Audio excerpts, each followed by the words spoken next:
다양한 교통수단 중 항공기는 다른 교통수단에 비해 비교적 안전하다고 알려져 있죠. 하지만 여러 명이 타는 항공기의 특징으로 한번 사고가 나면 대형 사고로 이어진다고 합니다. 오늘은 최악의 항공기 사고 베스트 5를 준비해봤습니다. 그럼 상시간박교와 함께하는 최악의 항공기 사고 베스트 5 지금 바로 출발합니다.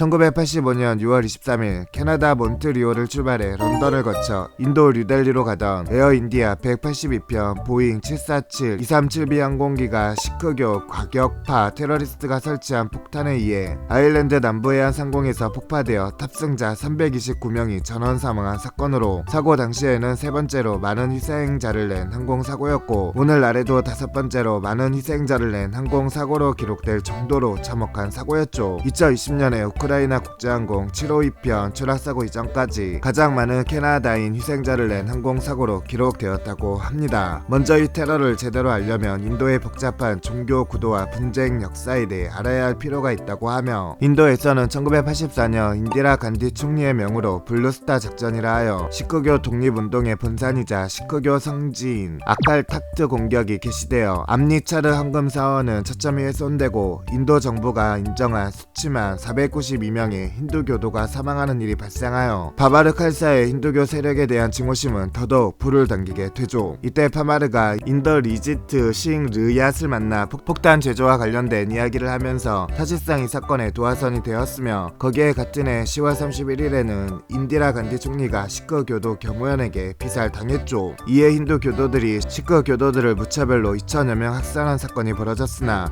어떤 처벌도 받지 않아 시크 교도들은 보복 테러를 감행하게 되고, 6월 20일 이들은 항공권 구매에도 성공했다고 하며, 처음에는 밴쿠버발 토론토행 캐나다 퍼시픽 항공 86편과 밴쿠버발 도쿄행 캐나다 퍼시픽 항공 3편이었고 최종적으로는 도쿄발 방콕행 인도항공 301편과 몬트리올발 런던행 인도항공 182편도 예약되었다고 합니다. 캐나다 퍼시픽 비행편의 수화물이 인터라인으로 에어인디아 항공기에 실리게 될 것을 노린 것이죠. 이들의 계획은 최종 단계에서 저지될 수 있었으나 불행히도 막지 못했다고 하며, 처음에 연결편인 캐나다 퍼시픽 항공 탑승 수속에서 직원이 인도항공 181, 182편의 예약 여부를 의심하여 체크인을 거부했으나 범인들이 동행인을 데리고 오겠다며 화를 내자 직원은 어쩔 수 없이 허가했고 체크인과 수화물 탁송에 성공하였죠. 181, 182편의 연결편인 캐나다 퍼시픽 60편은 폭발물이 실린 샘소라이트 스투 케이스만 실린 채 이륙하여 토론토로 운반되고, 토론토에서 인도항공 보안 직원이 폭발물 개수기로 해당 수화물을 검사했으나 그대로 통과하여 181편에 그대로 실리죠. 몬트리올에서 182편으로 바뀌어 이륙하고 사건 당일 아일랜드의 세너 공항 관제소 레이더에 3편의 비행기가 떴는데 이들이 고도가 달라 같은 위치에 있는 것처럼 보였다가 나중에 2편만 뜨는 것을 보고 182편을 호출했으나 응답이 없어 긴급 사태인 것을 깨닫고 182편이 사라진 위치의 수색을 요청하게 되었다고 합니다. 얼마 지나지 않아 캐나다 선적 화물선 로렌시아 포르스토어가 항해 도중 무수한 파편과 수많은 시신이 떠다니는 것을 보고하면서 결국 182편의 사고가 확인되죠. 사고 해역에서 수거한 파편들을 분석하면서 처음으로 폭탄이 터졌을 때 흔적을 확인하고 결국에는 폭탄이 실린 수화물의 위치까지도 밝혀냈으며, 폭발물을 위장하는 데 역할을 한 해당 튀너의 판매 경로도 추적하면서 처음으로 리아시 폭발물 관련 혐의로 체포되는 등 테러 용의자들이 캐나다에서 체포되었고, 캐나다에서 반발이 심했는데 그도 그럴 것이 피해자 대다수가 바로 캐나다 국적이 압도적이었기 때문이었죠. 307명 승객 가운데 그야말로 80%가 넘는 268명이 캐나다인이었고 정작 인도인은 승무원들만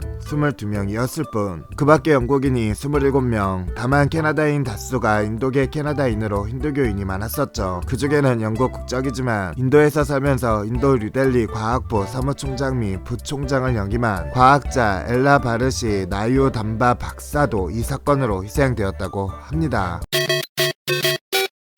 1974년 3월 3일에 파리 오를리 공항을 이륙해 런던 히스로우 공항으로 향하던 터키항공 981편이 화물칸 도어 결함으로 추락해 탑승자 346명 전원이 사망한 사고이며 DC-10이 연루된 항공사고 중 최악의 사고죠. 이 사고는 사상 최악의 항공사고 4위이자 단일기 사고 2위, 인류 역사상 최초로 200명 이상의 사망자가 발생한 항공사고 등의 여러 불명예스러운 타이틀을 가지고 있으며 맥도렐 더글라스의 파살에도 영향을 미쳤다고 평가받는다고 합니다. 1960년대 중반부터 미국의 대표적인 항공기 제작사인 보잉, 더글라스 그리고 록히드 간의 신형 공동체 여객기 개발 전쟁이 시작되었고, 신형 공동체기 개발은 완전히 광란의 레이스 수준이었고, 항공시장은 유럽의 전후 복구로 인한 유럽인들의 여행 수요 증가와 미국의 경제 대호황으로 인해 소매들까지 비행기 타고 여행을 다니기 시작했기에 가능해졌으며, 수요가 종전의 2배, 3배 이런 식으로 늘어날 정도였죠. 하지만 보잉 707 같은 협동체 비행기로는 한 번에 태울 수 있는 승객 수는 한정되어 있었기 때문에 항공사들은 새롭고 더 많은 승객을 태울 수 있는 비행기를 항공기 제작사들에게 요구했고, 이 경쟁의 성패는 누가 더 먼저 차세대 대형 비행기를 먼저 내놓느냐에 달려 있었죠. 출시만 한다면 바로 전세계 항공사들이 엄청나게 사갈 것은 뻔했고, 이 시장을 선점하는 자가 돈방석에 앉게 되는 것은 자명한 사실이었으며, 그리고 이 광란의 개발 레이스의 산물로 나온 게 바로 DC-10이었죠. 최초로 나온 대형기 DC-10에 대한 항공사들의 관심은 엄청났으며, 여러 회사에서 문의가 들어오고 아메리칸 항공, 유나이티드 항공 같은 곳에서는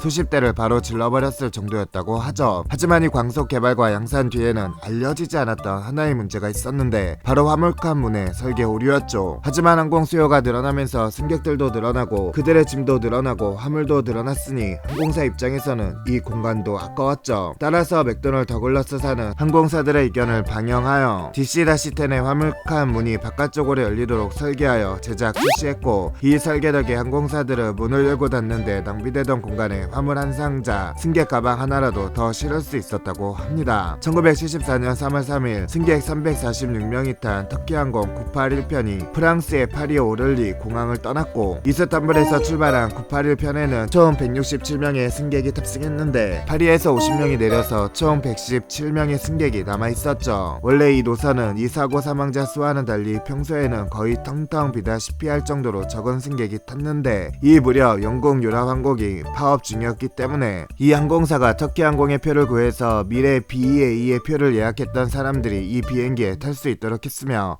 다른 항공사에 타려던 승객 일부도 거기에 합류해 무려 216명의 승객들이 파리에서 이 비행기를 타게 되었죠. 이 때문에 당시 333석이나 달하던 이코노미석은 만석이었으며 1등석에는 단 2명만 타고 있었다고 합니다. 이륙한 지 10분이 지난 후 약 10,000피트에 도달할 무렵 화물칸 문이 뜯겨 나가고, 객실과 화물칸 사이 압력 차이에 의해 객실 후부 바닥이 뚫리면서 6명이 좌석에 앉은 상태 그대로 밖으로 빨려 나갔고, 동체에 거대한 구멍이 뚫리게 되었으며, 폭발과 동시에 감압으로 인해 수많은 물건들과 일본인 승객 6명이 비행기에서 빨려 나가버렸고, 공기가 빠져나가고 승객들의 비명이 들리는 혼란 속에서 조종사들은 왼쪽으로 기울어 파강하기 시작하는 DC-10을 살리려고 갖은 노력을 다했으나 실패했죠. 결국 프랑스 국유림 에메노빌의 시속 800km에 가까운 엄청난 속도로 그대로 내리꽂혔고, 워낙 빠른 속도로 추락한 탓에 온전한 시신이 거의 없었으며, 육안으로 실원이 확인 가능했던 시신은 전술한 6명의 시신까지 포함해도 49밖에 없었고, 심지어 이들 중 9명은 아예 실원을 확인할 수 없었다고 하죠. 맥도널드 더글라스사는 이 사건으로 인해 주식이 반토막 났고, 자살을 향한 항공사들의 불신으로 꽤 오랫동안 재정 위기를 겪다가 1997년 비실거리던 맥도널드 더글라스는 보잉에 합병되어 그 긴 역사를 끝내게 되었다고 하네요. 1996년 11월 12일 인도 뉴델리 상공에서 보잉 747기와 투-76기가 공중 충돌하여 총 349명이 사망한 사건으로, 공중 충돌로 인한 항공사고 중에서 가장 많은 사망자가 발생한 사건이며, 전체 항공사고로는 테네리페 참사, 일본항공 123편 추락사고 다음인 세 번째로 많은 사망자가 발생했죠. 1996년 11월 12일 오후 6시 사우디아항공 763편은 델리 인디라 간디 국제공항을 이륙하여 관제탑으로부터 고도 FL 140까지 상승을 지시받았고, 고도를 달성하자 관제탑은 타 항공기 관제를 위해 고도 유지를 명령하였죠. 한편 인디라 간디 국제공항으로 가던 카자흐스탄 1907편은 FL 150까지 하강한 뒤 착륙을 위해 관제탑과 교신하였으며, 관제탑은 고도 유지를 지시했고 근처에 사우디아 항공 763편이 비행 중임을 안내했죠. 각 항공기들이 관제탑과 교신하던 도중 뉴델리에서 60여 킬로미터 떨어진 차르키 다드리 A330에서 카자흐스탄 1907편의 꼬리가 사우디아 항공 763편의 왼쪽 날개와 에일 너론을 강타하였으며 이로 인해 사우디아 항공 763편은 그대로 조종 불능 상태가 되어 통제력을 잃고 급 강하하기 시작했으며 1135km의 속도로 실속하다 지상에 닿기 직전에 공중분해되었죠. 카자흐스탄 1907편의 외부적인 피해 자체는 덜한 편이었지만 어쨌든 이미 조종 불능인 상태였으므로 마찬가지로 급 강하하면서 들판에 충돌했죠. 당연하지만 공중분해 급 강하까지 하며 땅에 그대로 박았으므로 양 기체 총 탑승자 349명 중 살아남은 사람은 없었죠. 관제탑은 그전까지 잘 비행하던 두 항공기가 갑자기 레이더에서 사라지자 필사적으로 교시를 시도했으나 돌아오는 대답은 없었고 근처에서 비행하고 있던 미 공군 소속 C-141 수송기가 공중 추돌로 인한 폭발과 추락을 다이렉트로 목격하여 이 경악스러운 사실을 관제탑에 보고했다고 하죠. 결국 IL-76 기체 조종사 배치 문제와 조종사들의 위계질서가 문제로 지적되었고 IL-76기의 통신 기사는 고도 확인을 할 수 없었기에 고도를 알기 위해서는 조종사들이 알려주거나 멀리서 칵핏을 보고 확인해야 했죠. 그런데 사고 당시 통신 기사는 고도를 착각하고 300m나 낮게 확인하고 보고하였고 게다가 통신 기사가 FL-150을 유지하고 FL-140의 보잉 747기가 비행 중이라고 보고했는데 부기장은 이를 FL-140으로 비행하라는 지시로 착각한 것. 후에 통신기사가 FL-150을 유지해야 합니다 라고 뒤늦게 경고했으나 경고했을 때에는 이미 충돌 선상에서 벗어날 수 없었다고 합니다. 또한 인디라 간디 국제공항의 시설도 원인으로 지적됐는데 당시 인디라 간디 국제공항의 레이더는 원시적인 방식으로 단순히 항공기의 위치만 포착할 수 있었으며 항공기에서 발생하는 신호를 받아들일 수 없었기 때문에 관제사는 조종사가 지시사항을 제대로 이행하는지 확인할 길이 없었다고 하네요. 이러한 공중 추돌 사건 이후 ACAS 및 TCAS의 탑재가 의무화되었으며 인도 정부는 사고의 주대 원인 중 하나로 지적되었던 인디라 간디 국제공항의 시설을 보강하였으며 사고에 휘말린 관제사는 자신의 결백함이 입증된 후 관제탑으로 돌아왔으나 얼마 지나지 않아 관제탑을 떠나 후학을 양성하는 교관이 되었다고 하죠. 1985년 8월 12일 오후 6시 57분경 도쿄 하네다 공항을 출발하여 오사카를 향하던 일본 항공 소속 보잉 747 여객기가 도쿄에서 100km 떨어진 군마현 부근의 타카마가하라산 능선에 추락하여 탑승인원 524명 가운데 520명이 숨진 참사이고 단일 항공기 사고로는 인류 역사상 최악의 항공 사고이며 항공기 탑승객 총 사망 순위로는 세계 2위, 아시아 1위의 참사라고 하죠. 사고기는 1974년 1월에 생산되었으며 1978년 제2의 115로 운항하던 도중 테일 스트라이크로 기체 호미가 파손되었죠. 하지만 이 사고 수리가 부실하게 이루어졌으며 이것이 결국 참사의 원인이 되었고 당일 제2AL 123편은 하네다를 출발한 후 예정대로 비행을 하고 있었으나 이륙한 지 12분이 지난 18시 24분에 고도 24,000피트 상공에 도달한 직후 큰 폭발음이 들리고 후쿠다 히로시 항공 기관사의 계기판엔 R5 도어의 경고 등이 점등되었고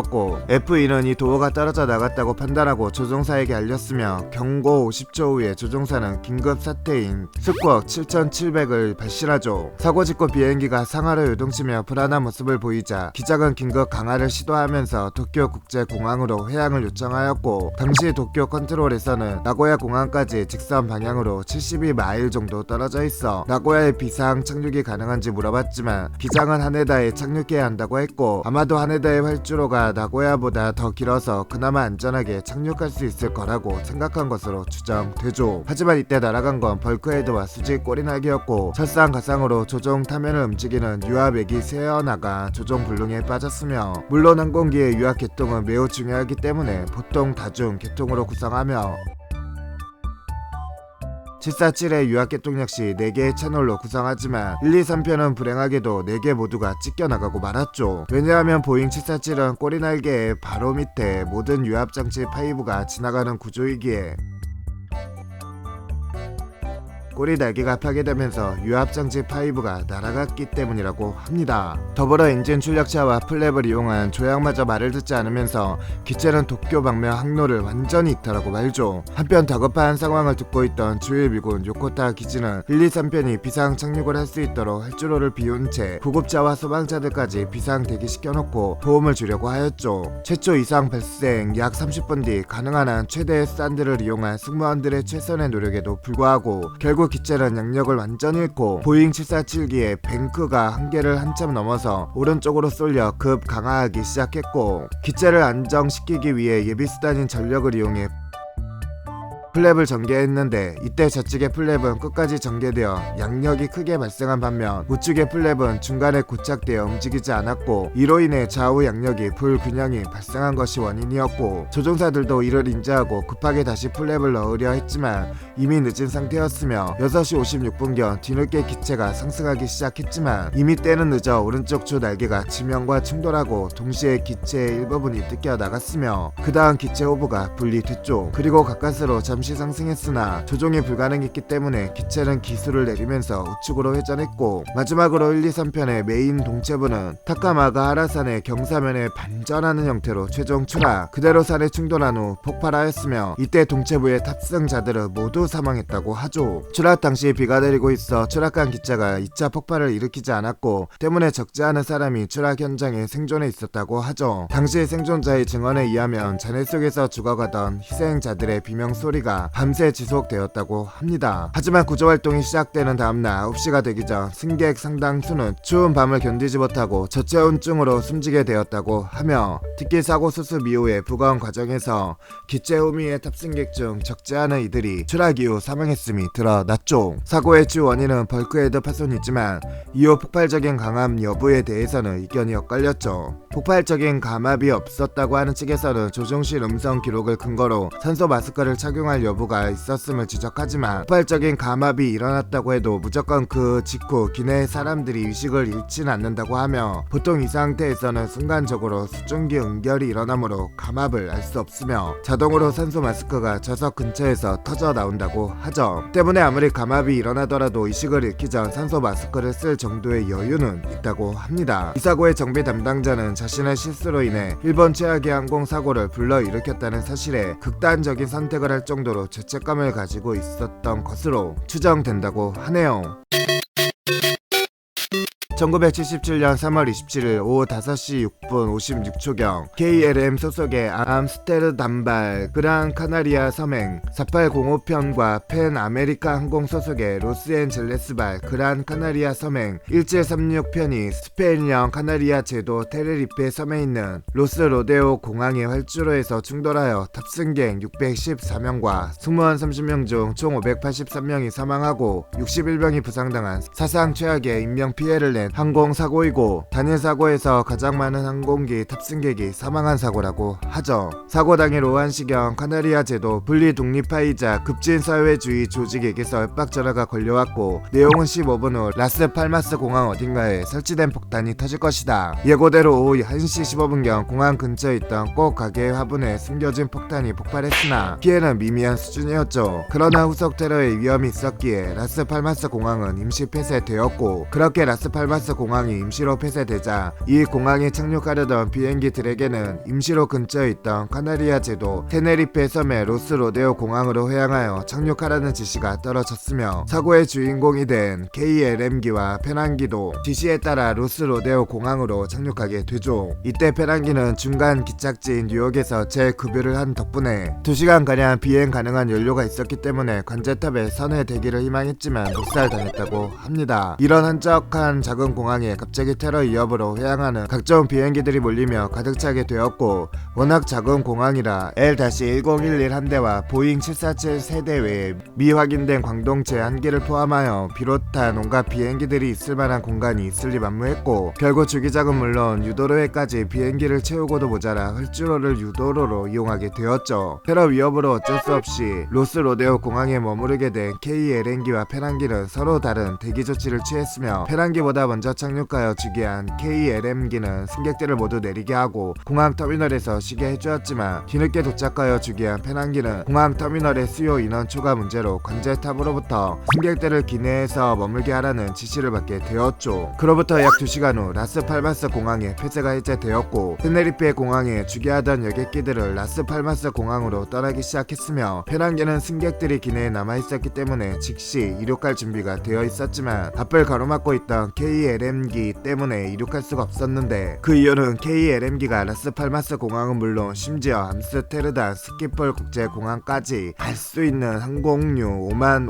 5천 리터를 급유받고 있었기 때문이죠. 이 터무니없는 만땅 급유로 KLM4805편은 이륙 중량이 무거워 헐주 길이가 길어졌고, 그 결과 페란기와 충돌 후 대폭발을 일으켜 탑승객 전원이 사망하는 결정적인 요인이 되었죠. 그리고 이는 판 잔던 기장의 즉흥적이고 독단적인 결정이었다고 합니다. 설상가상으로 KLM기의 급유가 완료된 후에도 두 여객기의 이륙은 계속 지연되었는데, 승객주 어린이 2명이 타지 않아 승무원과 지상 요원들이 이들을 공항에서 찾는다고 시간을 보냈기 때문이죠. 이로 인해 이륙이 또다시 지체되면서 승객들이 테네리페에서 하룻밤을 묵어야 하는 최악의 상황까지 고려해야 했기에, 이때부터 판 잔던 기장은 극도로 심기가 불편해지기 시작했죠. 느긋하게 급유를 완료한 KLM기는 드디어 이륙을 위해 활주로로 택싱을 시작했고, 페란기도 곧 KLM기의 뒤를 이어 활주로를 따라 택싱을 시작했죠. 사고 당시 페란기는 C3 유도로를 지나쳐서 C4 유도로로 진입하려고 했는데, 그 이유에 대해서는 몇 가지 가설이 있죠. 페란기가 고의로 C3 유도로를 지나쳐서 C4 유도로로 가려고 했다는 설도 있고, 페란기가 3를 4로 잘못 알아들어서 그랬다는 설도 있고, 페란기가 C3 유도로를 보지 못하고 지나쳐버려서 C4 유도로로 가게 되었다는 설도 있죠. 한편 KLM기는 활주로 끝에 도달하여 180도 유턴을 한 후 이륙 허가를 기다렸고, 관제탑은 KLM기에게 이륙 허가가 떨어질 때까지 대기하라고 지시했죠. 그런데 판 잔던 기장은 아직 이륙 허가가 떨어지지 않은 상태임에도 불구하고 독단적으로 엔진 출력을 올리며 활주로를 질주하기 시작했죠. 그런데 이 두 교신이 동시에 발생하면서 헤테로다인 현상이 발생하였으며, 복수의 교신이 같은 주파수에서 동시에 이루어지며 발생하는 전파 간섭으로 전파 신호가 잡음으로 변환되어 실제 내용이 전달되지 않는 현상이죠. 몇 초 후 관제탑은 KLM기의 이륙 진행 사실을 모르는 상황에서 페남기에게 활주로에서 나갔는지 물어봤고, 페남기의 부기장은 활주로에서 나가게 되면 보고하겠다고 대답하죠.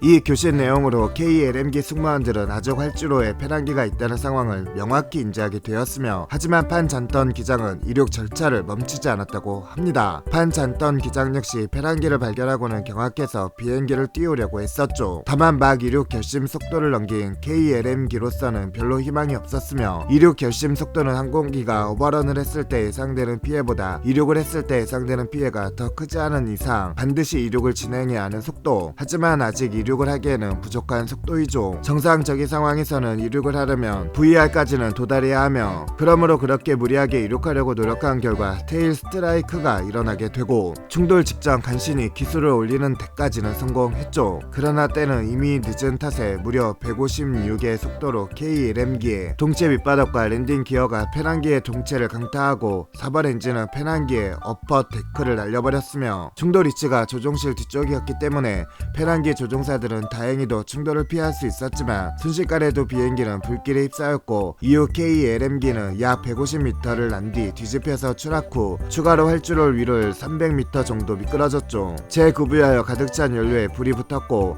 이로 인해 KLM기에서는 대폭발이 일어난 후 거대한 불길이 치솟았으며, 결국 248명 중 온전한 시체가 남아있던 사람조차 단 한 명도 없게 되는 끔찍한 참사가 발생했죠. 페란기도 마찬가지로 충돌과 동시에 몇 미터가량 밀려났고, 이내 화재와 동시에 랜딩 기어가 충격에 의해 그대로 주저앉으면서 전소하였다고 하네요. 사고 직후 추락해 248명 탑승자 전원이 즉사한 KLM기와는 달리, 페란기에는 사고 직후 승객들의 대다수가 아직 생존해 있는 상황이었죠. 그런데 열악한 시설의 공항은 구조 인력과 장비도 절대적으로 부족했고, 결국 페란기는 구조대의 도움을 전혀 받지 못했고, 충돌이 일어난 지 수십 분 후 연료가 폭발하면서 마침내 페란기도 완파되고 말았다고 하며, 기장, 부기장, 항공기관사, 일부 승무원, 탑승객들은 탈출에 성공했지만 9명의 승무원과 326명의 탑승객은 불길 속에서 사망했다고 합니다. 네, 오늘은 상시간박기와 함께 최악의 항공기 사고 베스트 5를 알아봤습니다. 모두 안전을 최우선으로 생각하면서 이런 사고가 다시 안 일어났으면 좋겠네요. 상시간박기에게 구독, 좋아요, 알림 설정을 선물해 주세요.